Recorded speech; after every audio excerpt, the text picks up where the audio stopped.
ہمارے ایک دوست ہیں، وہ ایک دن راولپنڈی کے سفر پہ گئے تو واپس انہوں نے مجھے بتایا کہ میں نے ایک عجیب نظام دیکھا ہے کہ جو ڈرائیور تھا وہ بالکل خاموشی کے ساتھ جو ہے وہ یہاں گجرانوالہ سے پنڈی تک کا سفر کرتا رہا، اس نے کوئی کلام نہیں کیا۔ عموماً کنڈکٹر کے ساتھ ڈرائیور کو گفتگو کرتے ہیں لیکن اس نے نہیں کیا، لیکن مجھے محسوس ہوا جس طرح زیر لب کچھ پڑھ رہا ہے۔ تو میں جب راولپنڈی کے قریب پہنچا تو میں نے اس ڈرائیور کے قریب ہو کر کے پوچھا کہ کچھ پڑھتا دکھائی دیتا ہے اور میں تجھے بولتے نہیں دیکھا۔ تو اس ڈرائیور نے کہا کہ میں خیر سے حافظ قرآن، اور جب بس فیصلہ آباد سے نکلتی ہے پنڈی تک آتے ہوئے میں 15 پارے پڑھ لیتا ہوں، اور دن میں ایک پھیرا ہی لگتا ہے، تو جب واپس پنڈی سے چلتا ہوں تو فیصلہ آباد آتے ہوئے 15 پارے میں پھر پڑھ لیتا ہوں، اور میری یہ مشق ہے کہ میں اپنا کاروبار بھی کرتا ہوں اور دن میں ایک قرآن بھی ختم کرتا ہوں۔ اب کاروبار بھی نہیں رکا اور سرمایہ بھی مل گیا، اور اتنا بڑا سرمایہ، اتنی بڑی سعادت کہ ہر حرف کے بدلے 10 نیکیاں، اور وہ روزانہ ایک قرآن مجید کی تلاوت کر رہا ہے۔ تو انسان اگر چاہے تو اپنے وقت کو اس انداز سے لگا دے اور صرف کرے، یقین جانے کہ اس کی زندگی پہ رشک آتا ہے کہ یہ بڑے بڑے علماء کو نصیب نہیں ہے جو اس کو نصیب ہو گیا، اس نے وقت کی قدر سیکھ لی۔ تو جن لوگوں نے وقت کو کام پہ لگا دیا تو ان کا وقت جو ہے وہ انہیں ضرور فائدہ دیتا ہے، اور اس کے بدلے کے اندر وہ بہت کچھ کما لیتے ہیں، کئی گنا سرمایہ جو ہے وہ اکٹھا آخرت کا کر رہے ہیں اس وقت کے بدلے۔ اور وہ لوگ بھی ہیں جو اپنی قیمتی وقت کو ضائع اور برباد کر رہے ہیں۔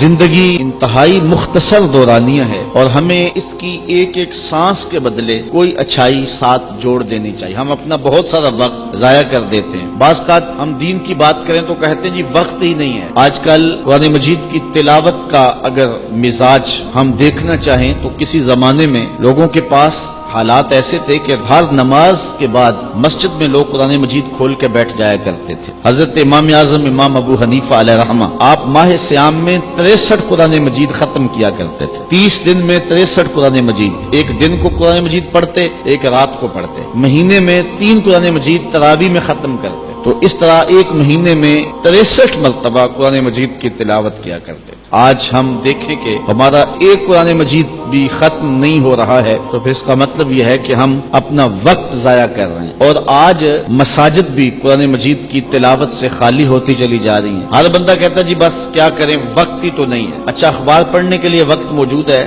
مختلف چینل دیکھنے کے لیے وقت موجود ہے، شادی بیاہ کی تقریبات پر جانے کے لیے ہمارے پاس وقت ہے، سیر سپاٹے کرنے کے لیے ہمارے پاس وقت ہے، گپ شپ کے لیے، سیاسی گفتگو کے لیے، اور کئی امور کے لیے ہمارے پاس وقت ہے۔ ہمارے پاس وقت نہیں ہے تو کتاب رحمت قرآن مجید کی تلاوت کے لیے اور دین کے کاموں کے لیے وقت نہیں ہے۔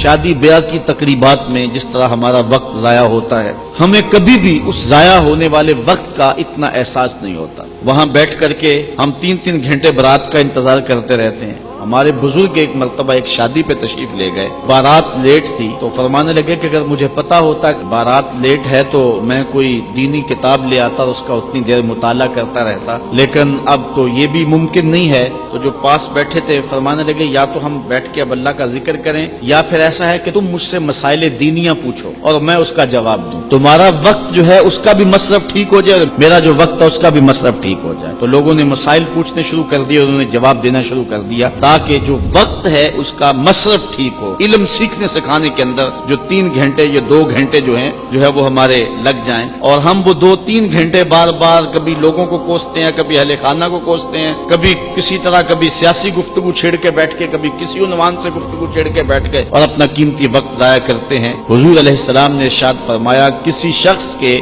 اسلام کا حسن یہ ہے کہ وہ ہر بے مقصد کام کو چھوڑ دے۔